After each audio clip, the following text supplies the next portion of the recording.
Today, we are diving into something that is, well, as beautiful as it is deeply unsettling. It's this ancient call, right?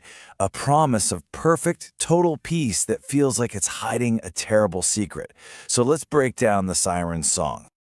It all starts with a whisper. You notice that? It's not some big shout across the ocean. It's an intimate, one-on-one invitation. Come closer, my love. And that tone, it's just so disarming, you know? It pulls you right in, makes you feel like this message, this promise, is just for you. And that right there leads us to the big question we're going to tackle.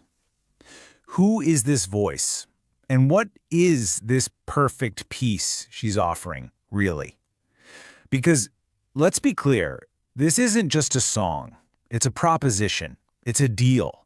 And we're going to figure out exactly what's on the table. All right, first up, the siren's call. Let's really put ourselves there for a second. What does it feel like to hear this for the first time? And why is it so incredibly powerful? Because at its core, this is what it's all about. It's a direct line to anyone who has ever felt pain or sorrow or regret. And the promise isn't just to make things a little better. No, it's to end all suffering. It's designed to hit us at our most vulnerable, with an offer that feels, well, almost impossible to say no to. So, who or what could possibly make a promise that big? Well, the source material actually gives us some pretty big clues about who this singer is, and believe me, it's a little more complicated than you might think. Okay, so the most obvious answer is a siren. We all know the type from the old myths, right? This creature with a voice that's basically a weapon, luring people in with promises of everything they've ever wanted, only to, lead them to their doom. It's that classic, tragic story of deadly temptation. But, and this is where it gets really interesting, the source material adds another layer with the word Nephilim. Now this takes things to a whole other level. This isn't just some standard issue siren. This suggests she's a being with a connection to something ancient, something deeper, almost divine. And that makes her promises feel that much more real. All right, so now that we have an idea of who's singing, let's dig into the details of what exactly this Nephilim siren is offering.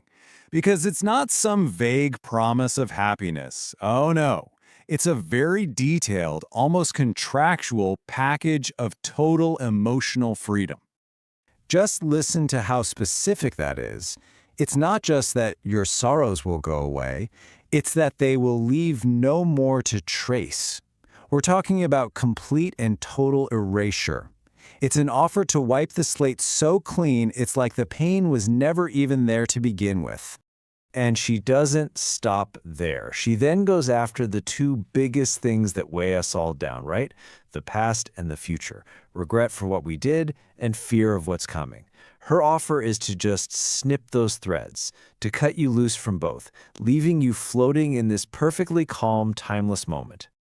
The song basically lays out a three-step plan. You can think of it like a guided meditation straight into oblivion. First, you just let your worries go. Then, you find your peace down in her world, the depths. And finally, you just give up control. You're held free from everything. It's a process of complete and total surrender. So when you put it all together, this is the package deal. No more sorrow, no more pain, no regrets, no burdens. And in their place, a brand new start. Even a new heart. I mean, come on, that is the ultimate sales pitch for anyone out there who feels like they're broken. But you knew there had to be a catch, right? An offer this perfect, this absolute, has to come with an equally absolute price. So now we get to the turning point, where the fine print of this deal is finally revealed. And this is the question that's been hanging in the air this whole time. Because in these kinds of stories, true peace is never, ever free. The amazing thing is, the lyrics hide the cost in plain sight. It's right there, just waiting for the listener to be so mesmerized by the promise that they don't even bother to look at the price tag.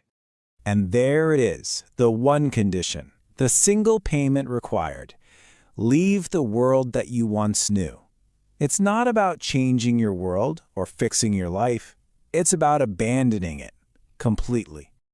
Let's just lay it all out, side by side. On one side, you've got the promise, the end of pain, the end of all your burdens. And on the other side, the price. You have to leave your world, your life, everything you are, to start over, in her world. It's a pretty stark choice when you see it laid out like that. And that really gets to the core of this bargain, doesn't it? The promise of a new heart sounds so hopeful, so much like a fresh start, but it's actually an act of annihilation. You can't just install a new heart without getting rid of the old one, the one that holds all your memories, your love, your very identity. The price for this peace is you. So, what's the final takeaway from this hauntingly beautiful song? Let's bring all these pieces together and figure out what it all means. Ultimately, when you boil it all down, this is what the siren represents. She is the voice of the ultimate easy way out, the promise of an escape so complete and a peace so profound that it requires you to sacrifice your entire existence to get it. It's the allure of oblivion, just dressed up to look like salvation.